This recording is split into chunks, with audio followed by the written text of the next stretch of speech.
जिन लोगों में लकवे की शिकायत होती है वो बताते हैं कि वो रात को तो बिल्कुल ठीक ठाक सोए हैं, उनके साथ कोई मसला नहीं था। लेकिन जैसे ही वो सुबह उठे हैं तो जब वो कुली करने लगते हैं या पानी पीने लगते हैं तो वो कुली का पानी जो है मुंह में होल्ड नहीं कर पाते, या पानी पीते हुए पानी एक साइड से, जिस साइड का लकवा होता है उसी साइड से मुंह में से पानी जो है वो बहना शुरू हो जाता है। पानी का घोंट लेना जो है वो उनके लिए तकरीबन नामुमकिन सा होता है।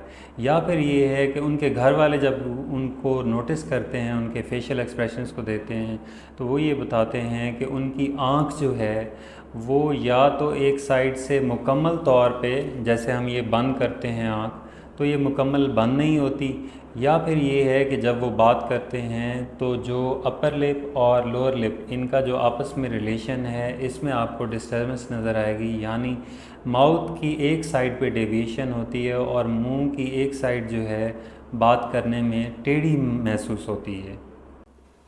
इसके अलावा लकवे की और अलामतों की बात करें तो आपने याद रखना है, हम फ़र्ज़ कर लेते हैं कि चेहरे की राइट साइड पे लकवा हुआ है, तो उसमें आपने देखना है कि माथे से लेके थोड़ी की दाएं साइड की तरफ उसमें क्या क्या चेहरे के ऊपर मसला मसाइल बनते हैं। उसमें आपने ये याद रखना है कि फ़र्ज़ करें हम राइट साइड की बात कर रहे हैं तो सबसे पहले है राइट साइड पे फ्राउनिंग। फ्राउनिंग का मतलब ये है कि माथे पर बाल डालना, जैसे ये लाइनें बनती हैं। तो जिस साइड का लकवा होगा, जब ये आप ऐसे आईब्रो रेज़ करेंगे तो उसमें जैसे ये वट पड़ते हैं या ये लाइनें बनती हैं, तो मुतासरा साइड पे आपकी लाइनें या तो कम बनेंगी या बिल्कुल बनेंगे ही नहीं, और ये आईब्रो जो है आप रेज़ नहीं कर सकेंगे। दूसरा, इसके बाद आ जाते हैं, आईब्रो के बाद आ जाते हैं आई की तरफ। उसमें आँख जो मुतासरा साइड होगी, फ़र्ज़ करें हम इसी राइट साइड की बात कर रहे हैं, या तो मरीज़ सही तरह से जब आँख बंद करने की कोशिश करेगा तो ये आँख खुली रह जाएगी। ये ऊपर वाली पलकें और ये नीचे वाली पलकें आपस में इस तरह से क्लोज़ नहीं होंगी। मसलन ये जब हम आँख बंद की है तो इसमें पलकें ऊपर वाली और नीचे वाली दोनों जो हैं शट डाउन हो जाती है, तो फिर उसकी वजह से आइज़ क्लोज़ हो जाती हैं। इसमें थोड़ा सा वक्फ़ा रह जाएगा। या अगर बंद होगी तो जब हम ज़ोर से आंख बंद करते हैं तो ये रिंकल्स बनते हैं आंख की ऊपर वाली साइड पे भी और ये नीचे वाली साइड पे भी, साइडों पे भी बनते हैं। तो अगर थोड़ी वीकनेस है, अगर पूरी पैरालिसिस है तो आंख खुली रह जाएगी, और मरीज़ जब सोएगा तो उसमें भी खुली रहेगी। तो वो क्या करते हैं, रात को कपड़ा इसके ऊपर रख लेते हैं या काटन रोल रख के ऊपर टेप लगा देते हैं, वो क्योंकि नींद में भी आंख खुली रहती है कमज़ोरी की वजह से। तो अगर तो थोड़ी वीकनेस है तो उसमें जब हम ज़ोर से बंद करेंगे तो ये रिंकल्स नहीं बनेंगे। अगर बहुत ज़्यादा वीकनेस है शुरू वाले दिनों में ख़ास तौर पे, तो उसमें आँख खुली रह जाएगी। इवन के सोते हुए भी आँख थोड़ी सी, उसमें पलकें जो हैं उनके दरमियान वक्फ़ा रह जाएगा। वो मुकम्मल इस तरह से नहीं मिलेंगी, कोई ऐसे होंगी, वो थोड़ा सा आपको लगेगा कि आँख जो है पूरी ऐसे मिलती नहीं है पलकें। तो उसके बाद आ जाते हैं आँख के बाद, ये आपका चेहरे का अपर हाफ हो गई मुतासरा साइड पे। इसमें दो इम्पेयरमेंट्स आएंगी, दो मसले बनेंगे। फ्राउनिंग नहीं होगी, फ्राउनिंग के मतलब ये है कि माथे पे आप बाल नहीं डाल सकेंगे। दूसरा, आँख बंद नहीं होगी, बंद अगर होगी तो पूरे ज़ोर से नहीं होगी। एक चीज़ और भी होगी इसमें अपर हाफ में, उसमें क्या होगा, जैसे हम गुस्सा करते हैं तो ये जैसे ये सेंटर में हमारे ये लाइन बन जाती है, ऐसे ये सेंटर में गुस्सा करने से, गुस्से वाला चेहरा बनाने से, एक तो उससे माथे पे शिकन भी आ जाती है, दूसरा ये सेंटर में माथे के आपके ये वट भी आ जाती है। तो वो जो गुस्से में जो यहाँ पे वट बनती है वो भी नहीं बनेगी, आईब्रो रेज भी नहीं होगी, आई क्लोजर भी नहीं होगा। अच्छा, इसके बाद हम बात करते हैं कि अगर दाएं साइड का लकवा है तो lower half of the face में क्या होगा। जब हम ये देखें मुंह चढ़ाते हैं तो ये हमारे दोनों तरफ लाइनें बनती हैं। जिस साइड का लकवा होगा उस साइड पे ये लाइन नहीं बनेगी। ये जो नेज़ोलेबियल फोल्ड बनती है या जो लाइन बनती है मुंह चढ़ाने से दोनों तरफ बनती है, इस साइड पे ये फ्लैट आएगी। इसी तरह से बोलने में आपका माउथ जो है, अगर वीकनेस है राइट साइड की, डेविएट किस तरफ करेगा, मुंह टेढ़ा किस तरफ होगा, लेफ़्ट पे टेढ़ा होगा। क्योंकि इस साइड वाले मसल्स जो हैं जब पैरालिसिस हो जाती है या वीकनेस हो जाती है तो मुंह आपका ऑपोजिट साइड पे खिंच जाएगा। इसमें लोग और पेशेंट दोनों कंफ्यूज होते हैं मुंह के टेढ़ेपन की वजह से। उनको लगता है कि जिस तरफ मुंह टेढ़ा हो गया शायद लकवा उस साइड का है। लकवा उस साइड का नहीं होता, मुंह टेढ़ा हमेशा ऑपोजिट साइड पे होगा। उसकी वजह ये है कि ये वाले मसल अगर इनकी पैरालिसिस है तो मुंह आपका नॉर्मल साइड जो है उसकी तरफ पुल हो जाएगा। इसके ऊपर वाला होंठ इसकी भी डेविएशन लेफ़्ट पे हो जाएगी, नीचे वाले होंठ की भी डेविएशन आपकी लेफ़्ट साइड पे हो जाएगी। तो शुरू वाले दिनों में लोगों के लिए पानी पीना बड़ा मुश्किल होता है गिलास से, वो स्ट्रॉ के साथ पीते हैं। वो क्यों, वजह क्या होती है कि पानी की ड्रिबलिंग होती है। जैसे ही आप पानी जो है निगलने की कोशिश करते हैं, स्वॉलो उसमें आप सिप लेने की कोशिश करते हैं तो वो मुंह में इस साइड पे रोकना मुश्किल होता है। या फिर ये है कि जब वो खाना खाते हैं तो जो मुतासरा साइड होगी, खाना बहुत ज़्यादा उस साइड पे इकट्ठा होता रहेगा।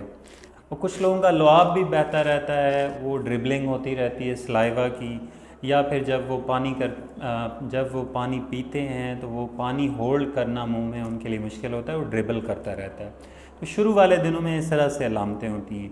इसी तरह से बाकी जो पाउट बनाना है, विस्लिंग के लिए जो एंगल बनाना होता है, गोलाई, इस तरह से वो भी नहीं बना पाएंगे। या फिर जब वो स्माइल करेंगे, चाहे वो स्माइल करें मुंह बंद करके यानी दांत दिखाए बगैर, या वो दांत दिखा के स्माइल करें, दोनों तरफ उनके जिस साइड पे वीकनेस होगी मुंह टेढ़ा ऑपोजिट साइड पे नज़र आएगा। तो ये सारी चीज़ें पेशेंट जो है करने के काबिल नहीं होता। अच्छा, इसकी वजह क्या है? ये जो लकवा है ये वायरल कंडीशन है। ऐसे लोग जिनकी इम्यूनिटी कॉम्प्रोमाइज़ होती है, मसलन कोई डायबिटिक हैं, हाइपरटेंसिव हैं, इवन के जो लोग जिनमें डिप्रेशन या स्ट्रेस की हिस्ट्री होती है, वो ज़्यादा रिस्क पे होते हैं कि उनमें लकवा हो सकता है। मरीज़ शुरू में क्या बताएगा, आप जब उनसे डिटेल में हिस्ट्री लेते हैं तो वो आपको बताएगा कि जिस साइड का फ़र्ज़ करें लकवा है, वो आपको बताएगा उससे 1 दिन पहले या 2 दिन पहले उसकी कान की बैक में मुतासरा साइड पे, अगर दाएं साइड का है तो दाएं साइड पे जो कान है उसकी बैक पे उसको थोड़ी थोड़ी दर्द हुई थी। या फिर ये है कि गर्दन में भी दर्द हो सकती है। तो इस तरह से हिस्ट्री बताते हैं। कुछ लोग क्या करते हैं जिनके कान की इन्फेक्शन होती है, यहाँ जिन लोगों को ज़्यादा आइडिया नहीं होता, वो कान में तीलियाँ मारते हैं, या कॉटन बड्स होते हैं वो कॉटन बड्स मारते हैं।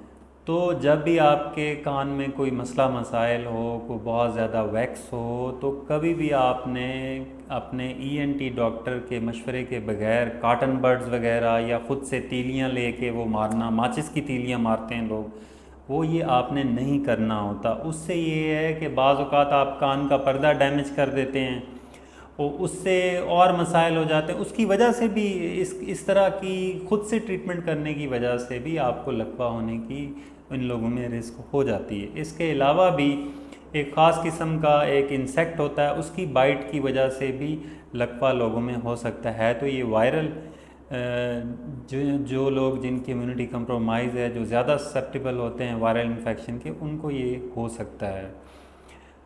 इसके अलावा पेशेंट में क्या होगा, आँख से पानी आएगा। वो आँख से पानी क्यों आता है? बहुत ज़्यादा पानी आता है आँख में से, ख़ारिश होती है। होता क्या है कि जब आप आँख झिपक नहीं सकते, आप नॉर्मल लोगों की तरह आँख जो है वो बंद नहीं कर सकते, आँख जो है वो खोल नहीं सकते, उससे आँख मुसलसल खुले रहने की वजह से उसमें डस्ट भी जाती रहती है, धूल और मिट्टी भी जाती रहती है। उसमें सूरज की तेज़ रोशनी है, गर्मी पसीना है, वो भी जाता रहेगा। वो जो आँख नॉर्मली बंद करने से खोलने से ख़ुद से साफ़ होती रहती है और लुब्रिकेट होती रहती है, उसमें नमी आती रहती है। जब आँख खुली रहेगी उसमें तेज़ हवा भी पड़ रही है, आप जब सफ़र कर रहे हैं, बाहर जा रहे हैं, उसमें धूल मिट्टी गर्द गुबार भी पड़ती रहती है, उसमें जो है तेज़ हवा भी उसमें जाती रहती है, सूरज की तेज़ रोशनी, आपको जब पसीना आता है तो वो पसीना भी आँख में जाता रहता है, आप आँख बंद नहीं कर पाते।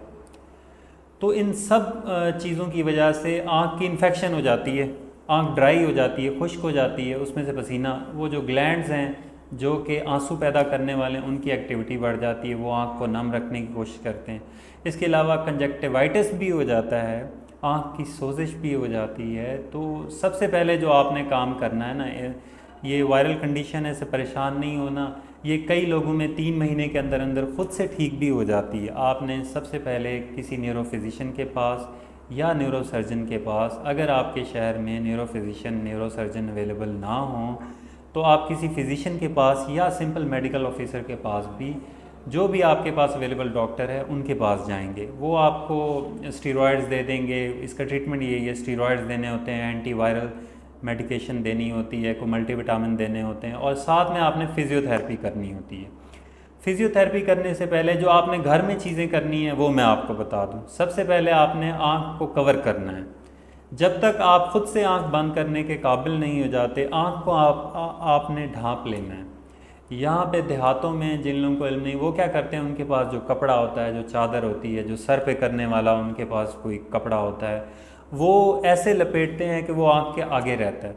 वो भी तरीका ठीक है, उसमें ये है कि आँख गर्दो गुबार से बच जाती है, धूल मिट्टी से बच जाती है, तेज़ रोशनी गर्मी पसीने से बच जाती है, तो वो आँख की हिफाजत हो जाती है, आँख मज़ीद आपकी ख़राब नहीं होगी।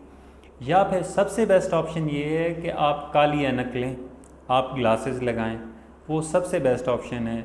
इवन कि अगर सोने में भी या तो आप टेप लगा के, काटन रख के ऊपर टेप लगा दें, ताकि रात को सोने में, इवन के कमरे में अगर कोई गर्दो गुबार है तो वो आँख में ना जाता रहे, आँख ख़राब ना हो, या आँख बहुत ज़्यादा ड्राइनेस ना हो उसकी। रात को भी आप बेशक ग्लासेस लगा के सोएं, या काला कपड़ा जो है वो आँखों के ऊपर कर लें, तो वो भी ज़्यादा बेहतर। ठीक है जी, एक तो हो गया आपका ग्लासेस वाला, काली ऐनक लगानी है। दूसरा, फ्रिज आइटम्स होगी, ठंडी चीज़ें जो हैं वो आपने नहीं इस्तेमाल करनी। अगर आपने पानी पीना है, ताज़ा पानी लेना है, फ्रिज आइटम्स आपने इस्तेमाल नहीं करनी। ठंडी चीज़ें जो हैं, बर्फ़ वाली चीज़ें जो हैं वो आपने नहीं खानी।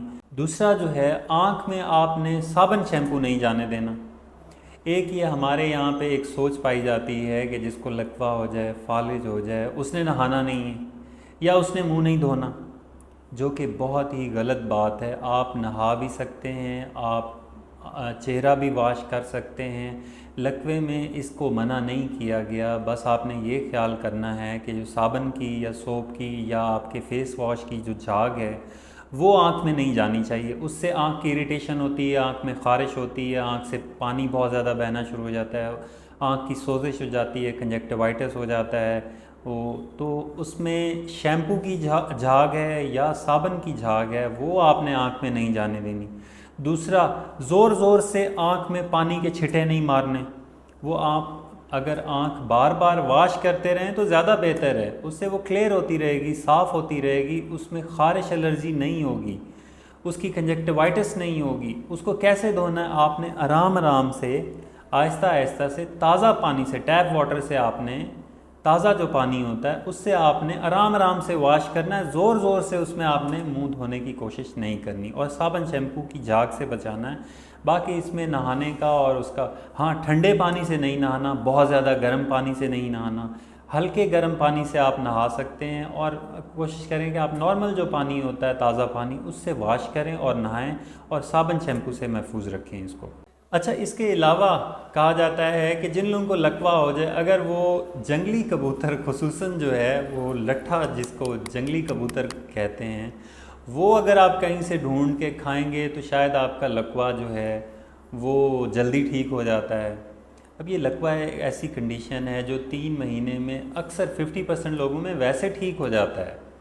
ये सेल्फ लिमिटिंग है, ख़ुद से इसमें चीज़ें जो हैं बेहतरी की तरफ चली जाती हैं। हाँ, थोड़ी बहुत कमी बेशी इसमें रह जाती है, मसलन आँख तो शायद आपकी बंद हो जाए अच्छे से, लेकिन जब आप ज़्यादा ज़ोर से हंसेंगे, बहुत ज़्यादा बात करेंगे, उसमें थोड़ा सा आपका मुंह टेढ़ापन नज़र आता है वाज़े। या जब आप ब्रश करेंगे, मिसवाक करेंगे, उसमें भी आपको लगेगा कि जो मसूड़े हैं दोनों तरफ बराबर नज़र नहीं आएंगे, एक तरफ कम नज़र आएंगे ऊपर या नीचे वाले, और दूसरी तरफ आपको नॉर्मल नज़र आएंगे, तो ख़ुद से भी ठीक हो जाता है। लेकिन जो बात हो रही है वो जंगली कबूतर की, कहीं भी रिसर्च में कोई ऐसी स्टडी नहीं हुई जो ये बताए कि लकवे के इलाज के लिए आपने जंगली कबूतर जो है वो खाना है। लेकिन जो जंगली कबूतर है उसमें प्रोटीन जो है वो ज़्यादा होती है, कोलेस्ट्रॉल या फ़ैट उसमें कम होती है।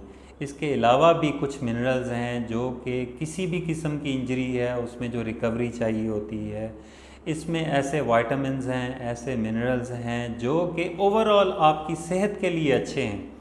तो अगर आप खा लें बग़ैर मिर्च मसाले के, स्पाइसेस वगैरह डाले बग़ैर, तो उसका ओवरऑल आपकी सेहत पे अच्छा असर है। लेकिन कोई ऐसी रिसर्च नहीं है जो ये कहे कि जंगली कबूतर खाने से आपका लकवा 100% ठीक हो जाएगा। इसके अलावा शहर में तो बहुत कम, लेकिन देहातों में एक चीज़ बहुत ज़्यादा मशहूर है कि जिन लोगों को लकवा हो जाए वो या तो पत्थर गर्म करके चूल्हे में डाल के, आग में डाल के वो पत्थर गर्म करके चेहरे पे लगाएं तो उससे फ़ायदा हो जाता है। या वो शीशा है, कुछ देहातों में पेरीफ्री पे लोग वो क्या करते हैं कि वो शीशे की मदद से चेहरे के ऊपर हीट देते हैं।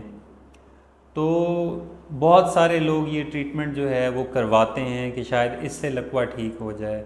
जहाँ तक शीशे के थ्रू ट्रीटमेंट देने की बात है, तो जो हीटिंग है उससे मुतासरा साइड पे सर्कुलेशन यानी खून की रवानी है, जिसकी वजह से मसल ने दोबारा से एक्टिव होना है, मसल में कॉन्ट्रैक्शन वापस आनी है, वो दोबारा से कुछ चेहरे की सारी चीज़ें करने के काबिल दोबारा वो साइड होनी है। तो हीटिंग इफ़ेक्ट देने से उससे फ़ायदा होता है। लेकिन जो वो तरीका कार है कि आप ईंट गर्म करके, पत्थर गर्म करके उस साइड पे लगाएं, वो रेकमेंड नहीं किया जाता। वो फिज़ियोथेरेपी में इंफ्रारेड रेज़ होती हैं जो कि लोकली जो है वो हीटिंग इफ़ेक्ट उससे प्रोड्यूस होता है, उस साइड की सर्कुलेशन बेहतर होती है, उससे मसल एक्टिवेशन अच्छी हो जाती है। लेकिन उसमें ध्यान ये करना होता है कि आँख को या तो आपने रुई जो है, काटन है, वो गीली करके पानी में सोख करके उस साइड में आँख के ऊपर रख के आँख को महफूज रखना होता है।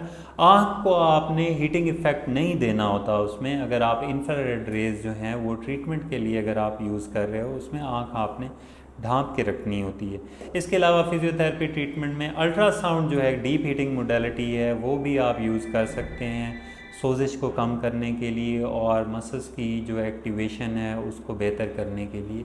अल्ट्रासाउंड मोडेलिटी जो है डीप हीटिंग, वो भी इसमें यूज़ की जाती है। लेकिन इसके अलावा जो चीज़ें आपने करनी होती हैं, आपने मुतासरा साइड पे 4 हिस्सों के ऊपर आपने मसाज करना होता है, सॉफ्ट टिश्यू टेक्निक अप्लाई करनी होती है। उसमें सबसे पहले क्या करना है, हम बात कर रहे थे राइट साइड के लकवे की।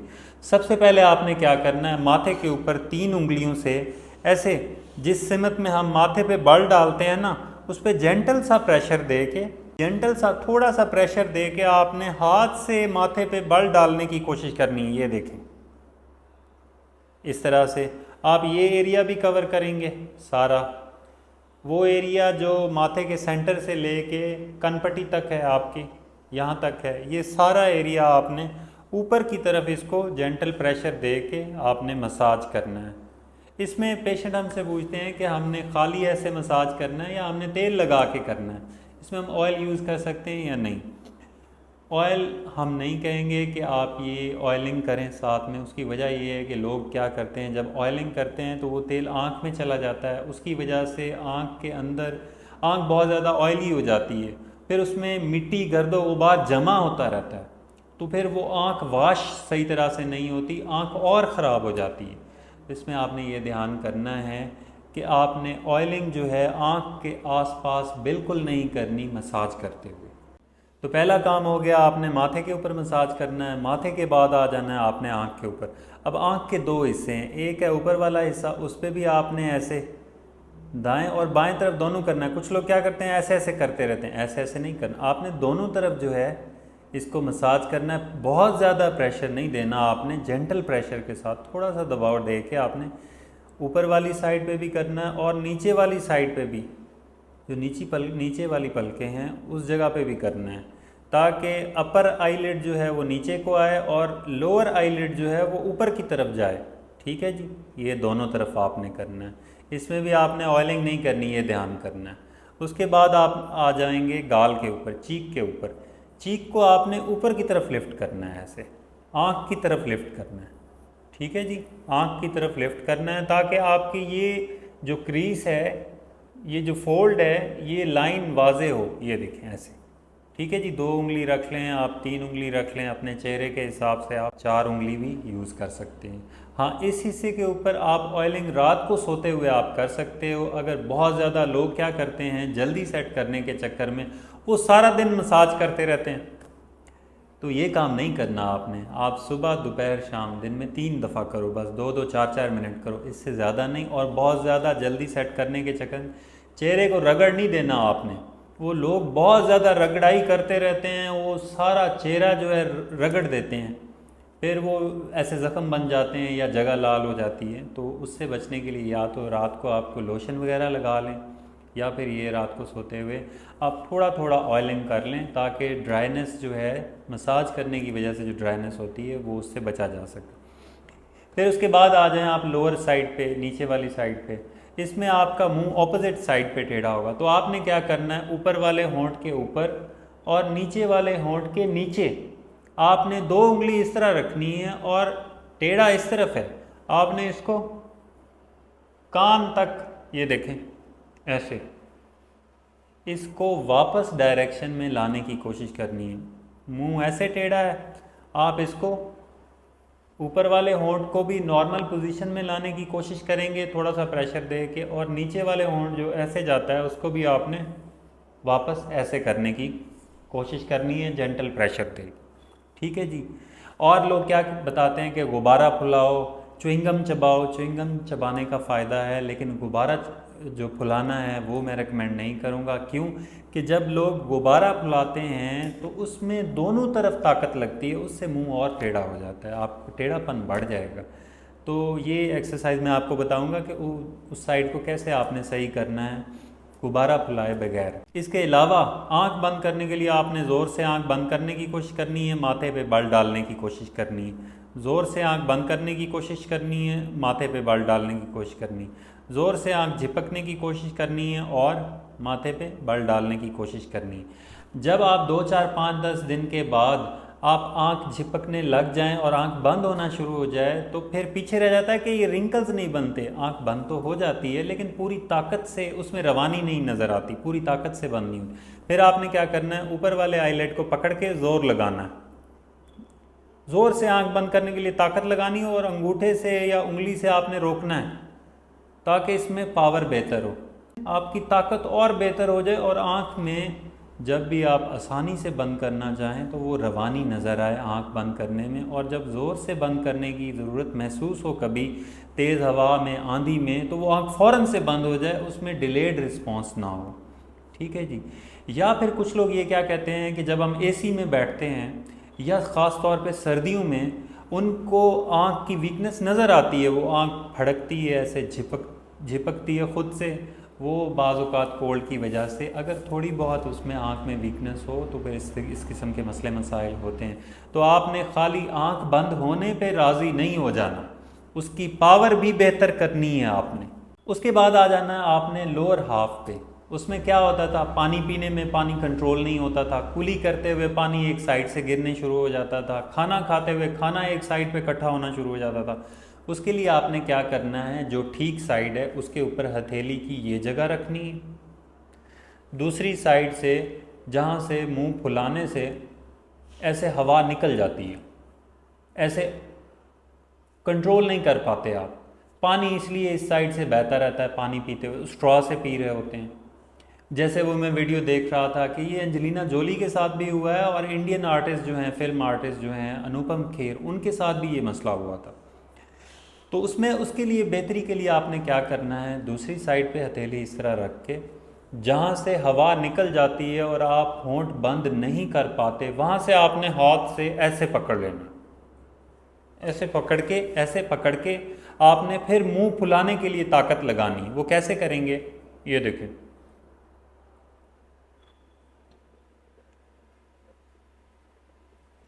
ठीक है। इसमें आपने मुंह फुलाते हुए दूसरी साइड में हवा नहीं भरनी, जो कि गुब्बारा भरते हुए दोनों तरफ चली जाती है, उससे मुंह और टेढ़ा हो जाएगा। भाई जो साइड ठीक है उसकी ताकत पे काम नहीं करना, जो साइड वीक है उसको एक्टिव करना है आपने। तो जो साइड ठीक है उसको बंद रखो, उसको ऐसे हथेली रख के बंद रखें, और दूसरी साइड जहाँ से वीक है उधर से पकड़ के उस साइड को एक्टिवेट करने की कोशिश करें। ठीक है, इससे आप थोड़े दिनों में आप आधा मुंह फुलाने के काबिल हो जाएंगे, खाना भी इकट्ठा नहीं होगा, कुली करते हुए कुली का पानी भी बाहर नहीं आएगा, और लुआब भी नीचे नहीं गिरेगा। ये इंशाल्लाह मसला हल हो जाएगा। उसके बाद शुरू में आप सिर्फ जो है आई क्लोजर पे काम करो और मुंह फुलाने पे काम करो, सारी एक्सरसाइजेज एक साथ ना करो। उसकी वजह ये है कि अपर हाफ में मैंने क्लिनिकली देखा है कि रिकवरी बड़ी जल्दी आती है, आंख जल्दी बेहतर हो जाती है। जैसे ही आपको आप साथ में मेडिसिन शुरू करें, साथ में फिजियोथेरेपी शुरू करें, आंख बड़ी जल्दी बेहतर हो जाती है। 2 दिन में, 4 दिन में, मैक्सिमम 1 हफ्ते में आंख पूरी ताकत से बंद होने शुरू हो जाती है, अगर आप शुरू में ही फिजियोथेरेपी करवा लेते हैं।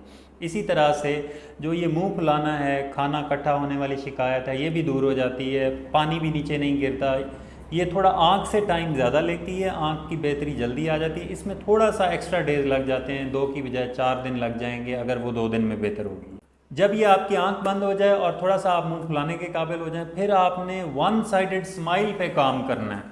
वन साइडेड स्माइल का क्या मतलब है? जो आपकी साइड वीक है ना, उस साइड पे स्माइल की कोशिश करनी है। वो कैसे होगी ये देखें।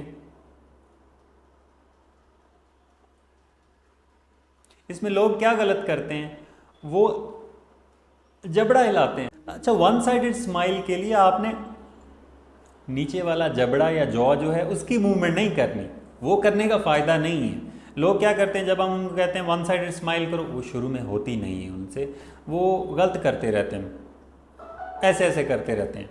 उसमें आपने क्या करना है, दूसरी साइड पे हाथ रखें, सिर्फ होंठ इस तरफ आपने लाने की कोशिश करनी है। वो कैसे होगा ये देखें। जब हम नॉर्मली स्माइल करते हैं वो ऐसे करते हैं, उसमें आपके होंठ दोनों तरफ साइडों पे जाते हैं दांत दिखाए बगैर। लेकिन इसमें आप क्या करोगे, दांत दिखाए बगैर, without showing your teeth, you have to smile and practise smiling. वो कैसे करेंगे, थोड़ा सा मुश्किल है लेकिन बार बार करने से हो जाता है। एक और चीज़ जो मुझे याद आ गई है, लोग क्या कहते हैं कि लकवे वाले पेशेंट ने शीशा नहीं देखना। हालांकि अगर विजुअल फीडबैक आ रहा हो शीशे की मदद से, अगर आपको चेहरा देख पा रहे हो आपके कहाँ पे कमी बेशी है, तो उसको ठीक करने के लिए जो एक्सरसाइज है वो आप और अच्छे तरीके से कर सकते हैं। इसमें मसला ये होता है कि कुछ लोग अपना मुंह का टेढ़ापन देख के, आँख बंद नहीं होती, वो हालत देख के थोड़ा दिल छोड़ जाते हैं, वो हौसला छोड़ जाते हैं। इसलिए लोग कहते हैं कि अगर एक बंदा दिल का कमज़ोर है तो उसको बोलो कि भाई आप शीशा ना ही देखो।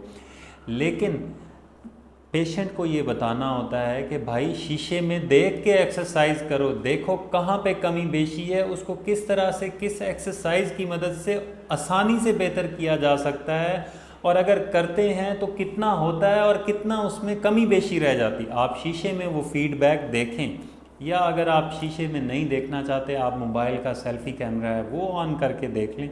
तो शीशे की ममानियत नहीं है, बल्कि इनकरेज किया जाता है कि शीशे के सामने बैठ के या सेल्फ़ी का कैमरा ऑन करके आप एक्सरसाइज करो, ताकि आपको जो कमी बेशी है उसका सही अंदाज़ा, उसको बेहतर करने के लिए जो आपको एक्सरसाइज बताई गई हैं वो आप और अच्छे तरीके से कर सको। तो दिल नहीं छोड़ना होता और शीशे की मदद से आपने एक्सरसाइज करनी होती है।